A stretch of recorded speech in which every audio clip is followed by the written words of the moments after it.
Fidèles téléspectateurs, bonjour et bienvenue dans ce nouveau numéro de Psaume. Mon nom est Arsène Noutadila. Aujourd'hui, une fois de plus, j'ai le plaisir de partager ces plateaux avec une servante de l'Éternel. Elle est en même temps femme d'affaires et entrepreneur. J'ai cité Madame Bernadette que je m'en vais tout de suite recevoir. Bonjour et bienvenue Bernadette. Bonjour Arsène, merci beaucoup de me recevoir sur ce plateau. C'est vraiment un plaisir pour moi. En tout cas, tout le plaisir est pour nous. Merci d'avoir répondu à notre invitation. Alors, je m'en vais tout de suite enchaîner avec ma première question. Nous aimerions, avant d'aller plus loin dans nos discussions de ce soir, savoir qui est Bernadette Tal.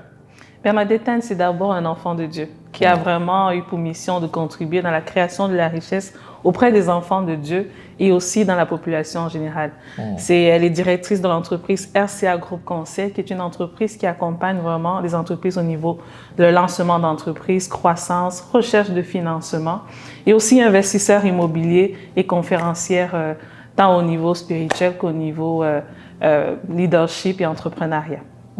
En tout cas, vraiment un très bon CV. Merci. Merci, nous bénissons le Seigneur pour votre personne. Et maintenant, pour ma deuxième question, vous avez parlé que vous contribuez à la création de richesses, vous êtes femme d'affaires, vous contribuez vraiment dans l'épanouissement, dans le grandissement de plusieurs services. Nous aimerions savoir comment est-ce que vous avez trouvé votre voie en entrepreneuriat? Ah, ça, c'est une très belle question. L'entrepreneuriat n'a pas été mon premier choix. Je viens vraiment d'un autre cursus. J'ai été clinicienne, donc j'ai fait un bac en sciences infirmières. J'ai exercé pendant plusieurs années, mais j'avais toujours l'impression de ne pas être à la bonne place, de ne pas accomplir ce que Dieu attendait de moi. Ça a été un moment vraiment d'insatisfaction où normalement, de façon externe, tout allait bien. J'ai une belle famille, avec des enfants, un mari. Mais je savais, j'avais cette profonde insatisfaction que je ne suis pas là où Dieu m'attend. Et je me rappelle toujours de cette phrase que le pasteur Raoul Wafo a dit au travers d'une prédication que j'écoutais. « Jusqu'à quand vas-tu te contenter de la vie que tu vis alors que Dieu te réserve tellement plus ?» Ça a été vraiment le déclenchement dans ma vie. Et je me rappelle ce jour-là, je suis rentrée dans ma chambre et j'ai dit, Dieu, je peux plus juste me contenter, je peux plus juste demeurer avec cette sensation de ne pas accomplir ce que j'ai accompli. Et ça a été un parcours après ça. J'ai vécu une croissance spirituelle. J'ai été baptisée du Saint-Esprit. J'ai passé beaucoup de temps vraiment dans la prière, dans l'enseignement où le Seigneur m'a enseigné, m'a formé, c'était un moment de croissance en fait. Et vraiment, durant ce moment de croissance, c'est là où j'ai découvert l'entrepreneuriat. Et en fait, c'était même à l'issue d'un jeûne où j'ai dit, Seigneur, je veux savoir pourquoi. Maintenant que tu m'as donné en fait ces sensations, où je sais aujourd'hui que tu es la source de toutes choses. Maintenant, qu'est-ce que je peux faire pour te servir? Et c'est après vraiment un temps de jeûne et de prière que le Seigneur m'a révélé l'entrepreneuriat, qui était une idée qui mijotait un peu en moi, mais lorsqu'on a la conviction et la confirmation de Dieu, on se lance. Et à ce moment-là, j'ai lancé ma première entreprise. Ça allait super bien, on a généré des millions. Après ça, ainsi de suite, au point où quand j'ai découvert certaines clés, et je me suis rendu compte dans le parcours justement de cette mission qu'il était temps aussi que je partage ce que je connais avec d'autres personnes, que nous puissions les accompagner justement dans la croissance de leur entreprise et dans la croissance de leurs finances. Donc, c'est vraiment ça c'est ce parcours-là qui m'a mené à être où je suis aujourd'hui. En tout cas, vraiment un très bon parcours. Et dites-moi, je vous entends parler, c'est vraiment parti quasiment d'un appel du Seigneur jusqu'à ce que vous rentriez un peu plus en profondeur et vraiment éclaircir cet appel-là. Mais dites-moi, comment est-ce que vous avez su vous retrouver, chercher les bonnes informations, les bonnes ressources? Comment est-ce que c'est bien que vous avez développé, vous avez compris cet appel-là, puis vous avez fait des démarches, mais comment est-ce que vous avez su construire, quasiment réunir tout le morceau de puzzle? Dites-nous un peu plus comment est-ce que vous y êtes arrivé. Il y a quelque chose dans la Bible qui est très important, on parle de la foi. La foi, c'est j'ai une information, j'ai la conviction que Dieu me demande d'être à cet endroit ou de commencer quelque chose. On y va et on fait confiance à Dieu. Et dans le parcours, il y a eu des formations. C'est pas, lorsqu'on parle de découvrir sa mission, ça ne veut pas dire que boum, et puis on détient toutes les clés pour réussir. Il y a eu un processus de formation en entrepreneuriat, un processus aussi d'expérimentation au travers justement de la mise en application. Il y a eu des échecs dans le parcours aussi qui nous ont amenés ou qui m'ont amené justement avec d'autres apprentissages, d'autres sagesses aussi. Donc c'est vraiment un parcours où une marche à la fois, on y va, comme la Bible dit, de gloire en gloire, de croissance en croissance. On tombe des fois, on se relève, on apprend, le Seigneur nous enseigne, on se fait outiller, on se fait accompagner. C'est vraiment tant au niveau spirituel qu'au niveau fonctionnel qui m'a justement amené où je suis. Puis j'aime souvent dire, on doit continuer à grandir. Dans la croissance, ça ne fait que commencer en fait. Ça ira beaucoup plus loin, ça c'est sûr. Ok, en tout cas, amen. Alors, on va maintenant rentrer un peu dans le vif de notre sujet de ce soir. Notre thème de ce soir est spiritualité et finances. Très souvent, c'est un sujet un peu plus soit mal géré ou banalisé dans la communauté évangélique où les gens vont soit être trop spirituels et gérer les finances puis dire Dieu pourvoira les lendemains. Donc aujourd'hui avec vous et avec tout votre parcours et votre cursus, nous allons essayer un peu de décrire, de décortiquer ces sujets-là. Alors je m'en vais tout de suite rentrer avec ma première question. Nous aimerions savoir quelle est pour vous la place qu'occupe la spiritualité dans une gestion financière ou entrepreneuriale? Oh, ça c'est tellement une belle question, Arsène. Cette question m'a été clarifiée avant de rentrer dans cette explication avec la parabole des talents. La parabole des talents est vraiment un indice clair que finance et spiritualité vont de pair. Ça, c'est la première chose. La deuxième chose aussi qui est importante, c'est que lorsqu'on lit un livre en général, le nombre de mots qui est cité dans le livre, en fait, dénote de l'importance de la chose. Tout ce qui a trait aux finances, on en retrouve au moins 2000 fois dans la Bible. 2000 fois. Alors aujourd'hui, on pose la question, quelle est la place de la spiritualité dans la finance?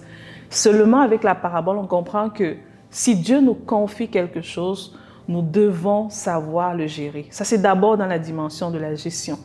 Mais je vais aller un peu plus loin ou un peu plus haut. Notre Père, c'est celui qui a fait le ciel et la terre. C'est celui qui possède l'or et l'argent. On est d'accord avec ça? Si notre Père possède l'or et l'argent, comment peut-on comprendre que les enfants de Dieu spirituels sont encore et demeurent confortables dans la dimension du manque, en fait, n'arrivent pas à payer les factures, n'arrivent pas à s'en sortir, n'arrivent pas à contribuer pour l'œuvre de Dieu, mais sont quand même confortables. Qu'est-ce qui ne fonctionne pas? Allons dans la dimension physique. Aujourd'hui, tu es peut-être père, je suis mère de plusieurs enfants. Est-ce que je veux que mes enfants demain manquent de quoi manger? Je pense que non, à plus forte raison, notre Dieu. Alors, spiritualité, argent, pour ma part, ça va de pair, parce que notre Père nous dit qu'il nous bénit de toute forme de bénédiction dans les lieux célestes que nous devons manifester sur la terre. Alors, si on parle de spiritualité, on parle de finances parce que ça va de pair. Nous vivons sur cette terre et nous devons manifester la gloire de Dieu aussi par l'impact de ce que nous faisons au travers de l'argent qui pourvoit pour nous. Amen, amen, amen, gloire au Seigneur. Et par la suite, je vais lui demander, que pensez-vous de l'entrepreneuriat au niveau de la communauté évangélique? Vous l'avez évoqué ici, comment est-ce qu'on peut se contenter d'avoir un Dieu qui possède tout? Mais les réalités ou la réalité aujourd'hui dans le secteur évangélique, nous voyons que c'est vraiment dans le contentement que soit nous vivons, dans un confort dès l'instant qu'on peut soit payer son loyer, on s'est dit ça s'arrête là.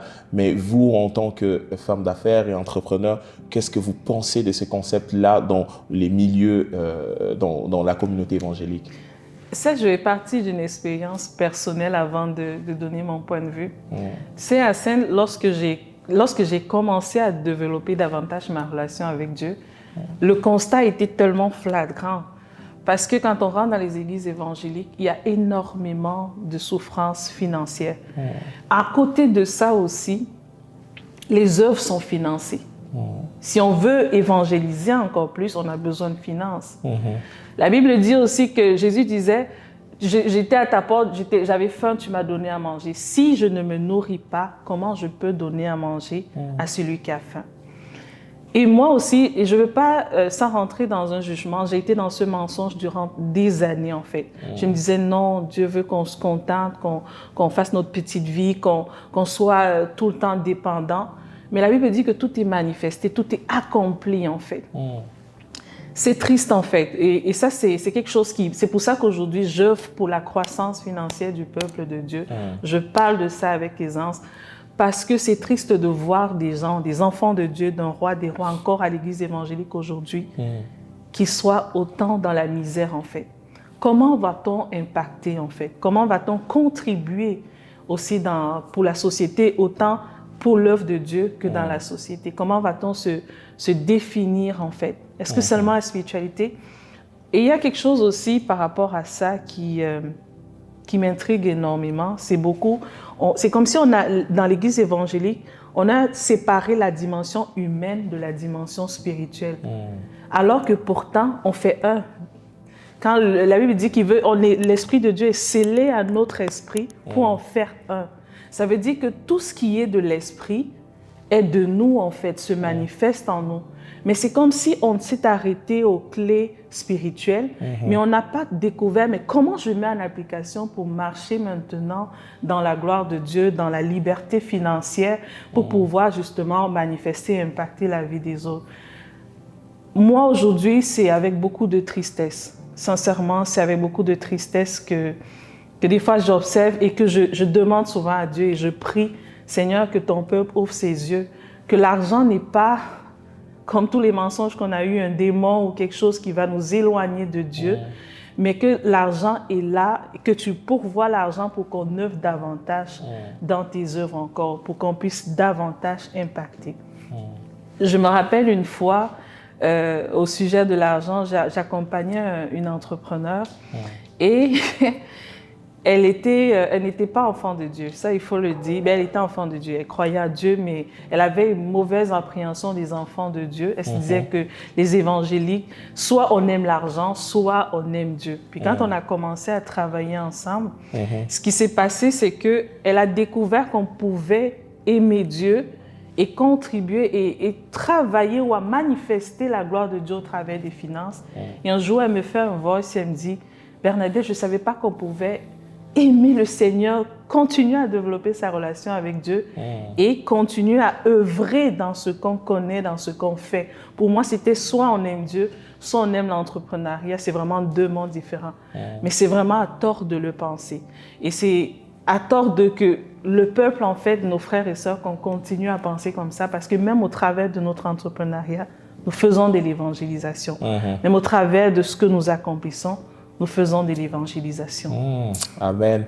Mais de là, pensez-vous pas que, parce qu'on doit l'avouer que la réalité peut-être de l'Occident est différente par rapport à d'autres places.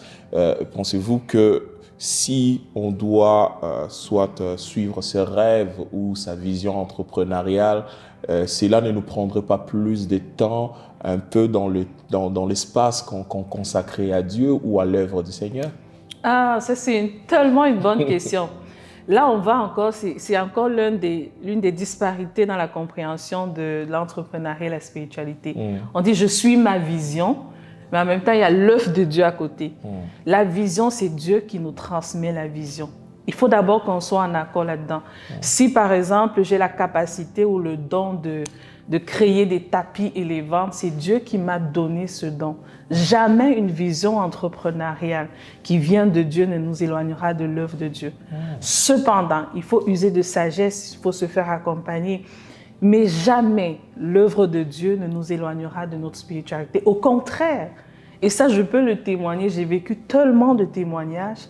Au contraire, lorsqu'on rentre, et tout dépend de la mentalité avec laquelle on fait l'entrepreneuriat, on manifeste encore, on voit les miracles de Dieu, on voit la manifestation de Dieu, on expérimente même davantage Dieu. Et en fait, notre spiritualité grandit.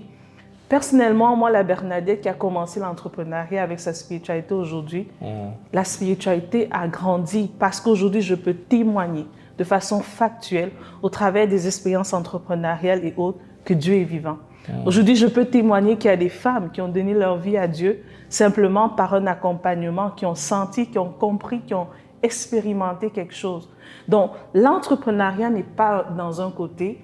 Ma vision n'est pas... J'ai pas de vision quand je deviens enfant de Dieu. Je suis dans la vision de Dieu. Tout ce que nous faisons, c'est Dieu qui nous a donné pour manifester, pour accomplir, pour marcher dans ses voies. Peu importe, qu'on soit pasteur, qu'on soit charpentier, qu'on soit commerçant, nous sommes dans la vision du Seigneur. Donc, c'est d'abord la première chose dont il faut séparer, d'éviter de dire j'ai ma vision, puis il y a la vision de Dieu. Dans ce cas-là, on tombe déjà à première vue dans un conflit de priorité. En tout cas, merci pour ça. Mais moi, je vais un peu rester et insister pour vraiment rendre la chose un peu plus claire. Personnellement, je suis un homme d'église. J'ai beaucoup travaillé avec les églises, les pasteurs, voire un peu dans les administrations.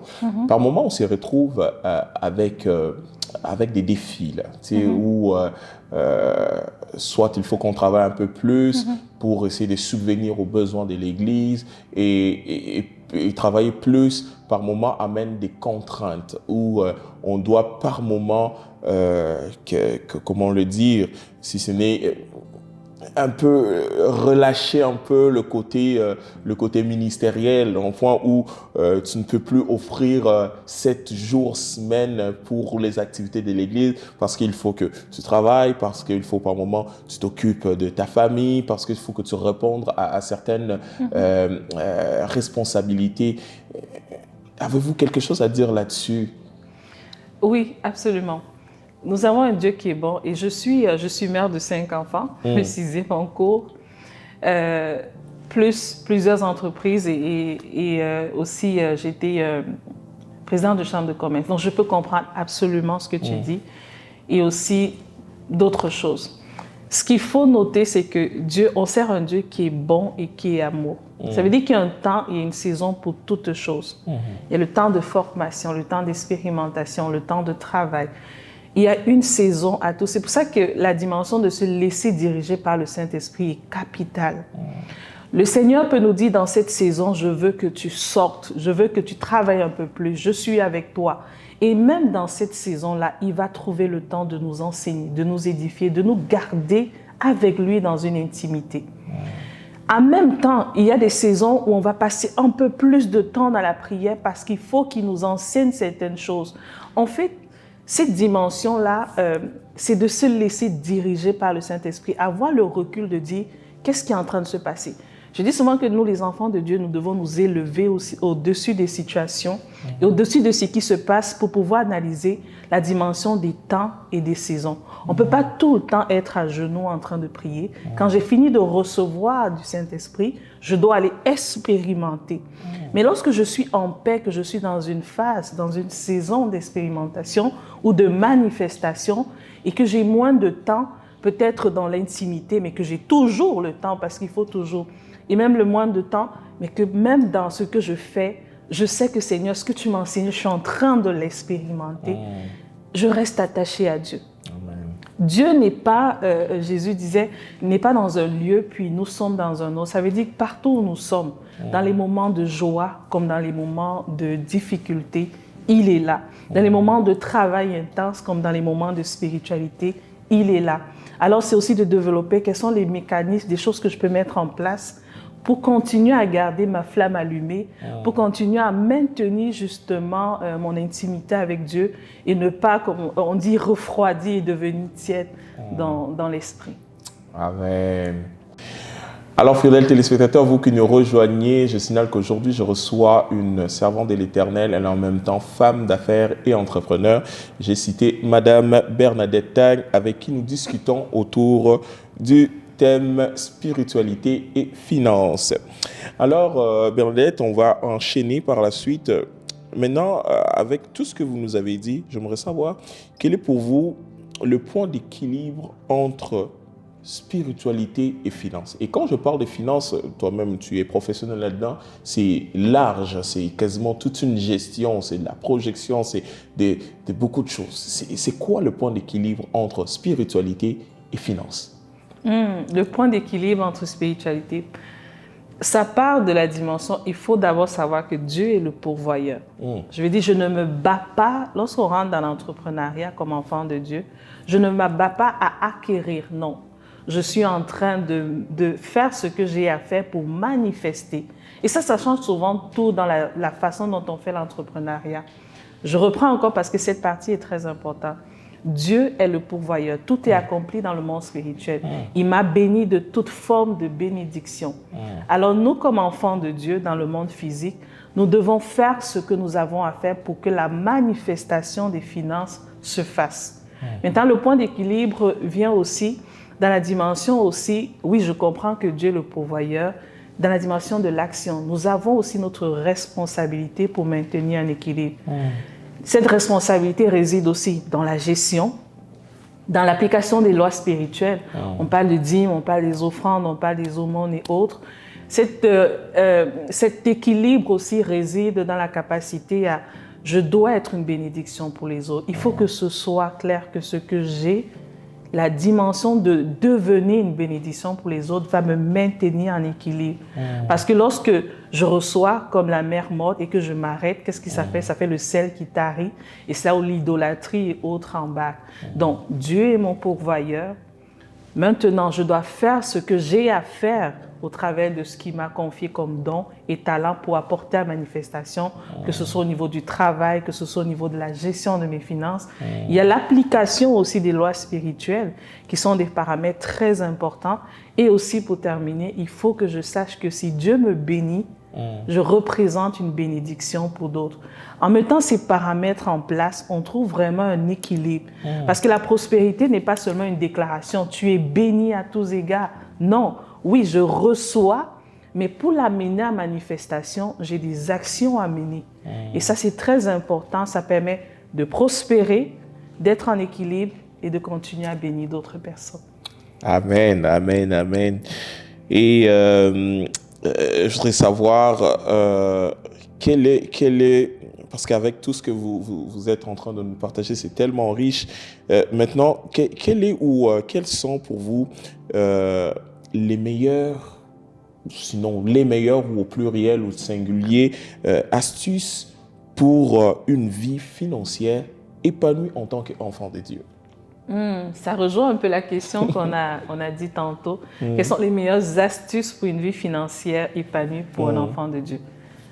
Il faut savoir gagner de l'argent. Et quand je parle de gagner, il faut savoir manifester de l'argent. C'est d'abord la première étape. Parce qu'avant de gérer, il faut avoir de quoi gérer. Dans nos enfants de Dieu, qu'on soit professionnel ou qu'on soit entrepreneur, il faut que la dimension de manifester, de multiplier ce que j'ai soit important. Ça, c'est numéro 1. Maintenant que je possède de l'argent, deuxième dimension, comment je le gère. Et oui, je suis tout à fait en accord. Et oui, je me rappelle une fois, je priais pour parler de cette dimension. Je disais à Dieu, Seigneur, plus d'être une source de bénédiction et de manifester plus ta gloire.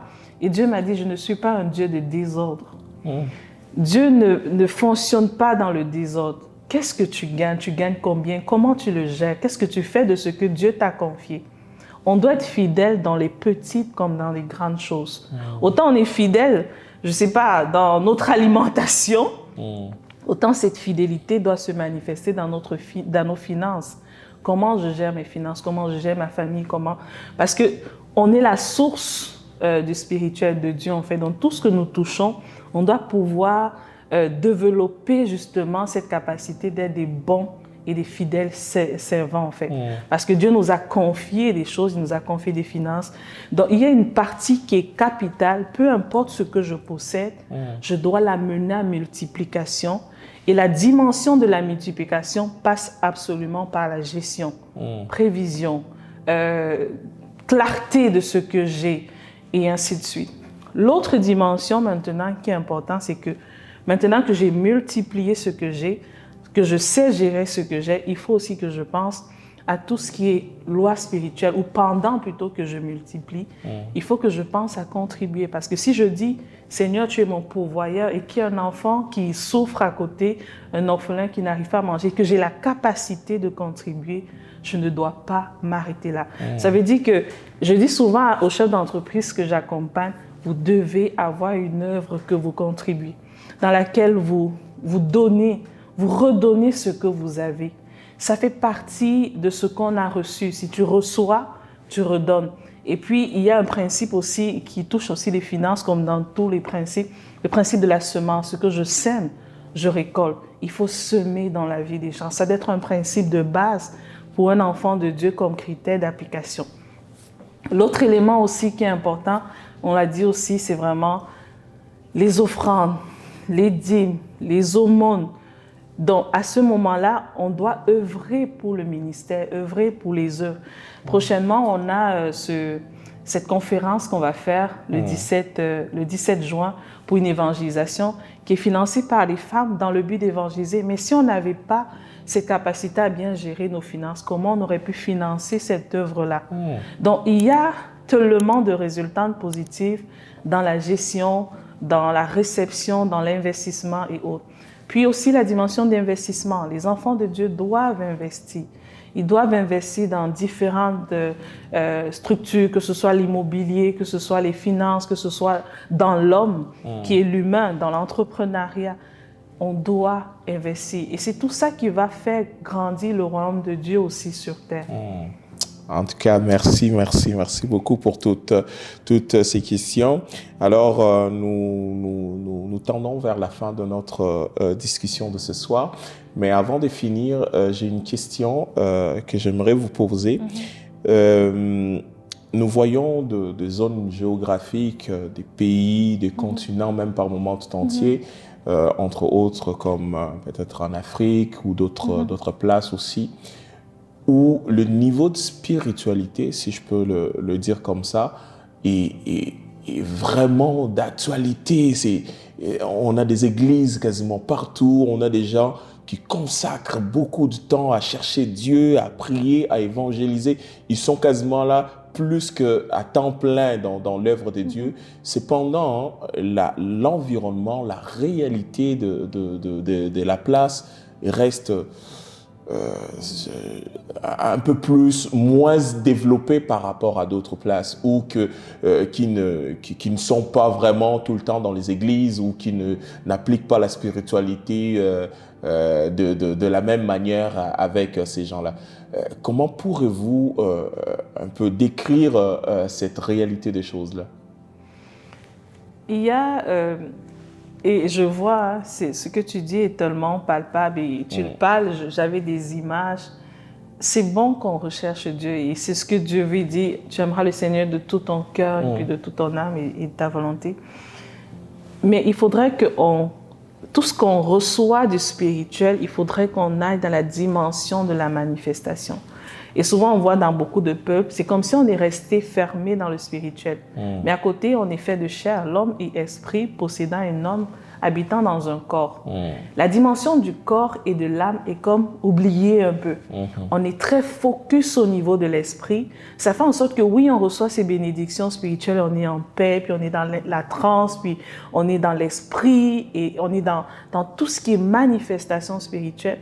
Mais quand on rentre dans la dimension, on dirait que ça ne suit pas au niveau de la dimension physique. Mais pour suivre, en fait, il faut qu'on passe à l'action. Dans la Bible, tous les enfants de Dieu étaient bénis de toute forme de bénédiction. Est-ce que ça veut dire qu'ils aimaient moins Dieu? Abraham, le père de la foi, était béni à tous égards. Il était béni en tout ce qu'on peut imaginer. Joseph, David, citons qui on veut dans la Bible. Le Seigneur ne nous bénit pas seulement, il faut que les 3 dimensions de qui nous sommes manifestent la gloire de Dieu. Il faudrait que la dimension spirituelle transmette à la dimension de l'âme, qui manifeste au niveau de la dimension du corps, pour que justement on puisse vivre cet équilibre complet.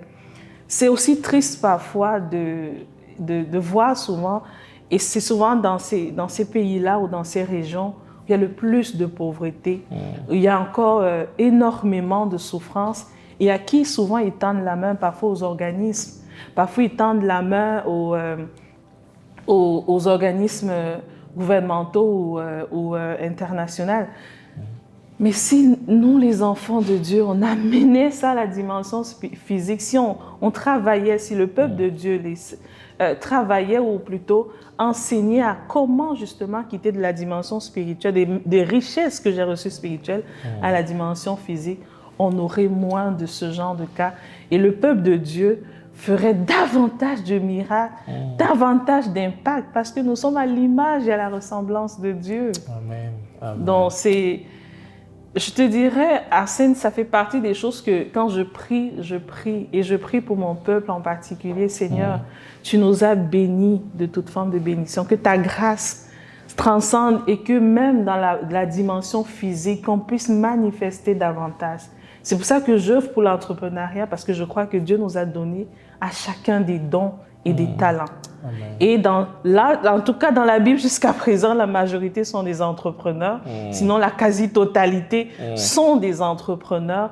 L'entrepreneuriat ne veut pas dire que si je ne sais pas vendre, ce n'est pas grave. Mais qu'est-ce que j'ai? La veuve de Sarepta, qu'est-ce que tu as?